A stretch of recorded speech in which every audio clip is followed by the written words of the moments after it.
पुण्यातल्या नारायणगावमध्ये भाजपच्या कार्यकर्त्यांनी अजित पवारांना काळे झेंडे दाखवले। अजित पवारांच्या जनसन्मान यात्रेमध्ये भाजपच्या माजी जिल्हा परिषद अध्यक्षा आशा बुचके यांच्यासह कार्यकर्त्यांनी काळे झेंडे दाखवले। यावेळी कार्यकर्त्यांनी जोरदार घोषणाबाजी देखील केली। अजित पवार शासकीय कार्यक्रम घेऊन घटक पक्षांना डावलत असल्याचा आरोप कार्यकर्त्यांनी केला। अजित पवारांनी पालकत्वाची भूमिका पाळली नाही असा आरोप देखील कार्यकर्त्यांनी केला। यावेळी संतप्त कार्यकर्त्यांनी अजित पवारांच्या कार्यक्रमात काळे झेंडे दाखवत आपला संताप व्यक्त केला। नारायणगावमध्ये ही सगळी घटना घडलेली आहे। भाजपच्या कार्यकर्त्यांनी अजित पवारांना काळे झेंडे दाखवले। अजित पवारांच्या जनसन्मान यात्रेमध्ये भाजपच्या माजी जिल्हा परिषद अध्यक्षा आशा बुचके यांच्यासह कार्यकर्त्यांनी हे झेंडे दाखवले।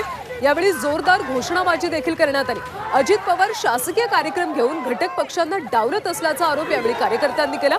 अजित पवारांनी पालकत्वाची भूमिका पाळली नाही असा आरोप देखील कार्यकर्त्यांनी केला। त्यामुळे संतप्त कार्यकर्त्यांनी अजित पवारांच्या कार्यक्रमात काळे झेंडे दाखवत संताप व्यक्त केला।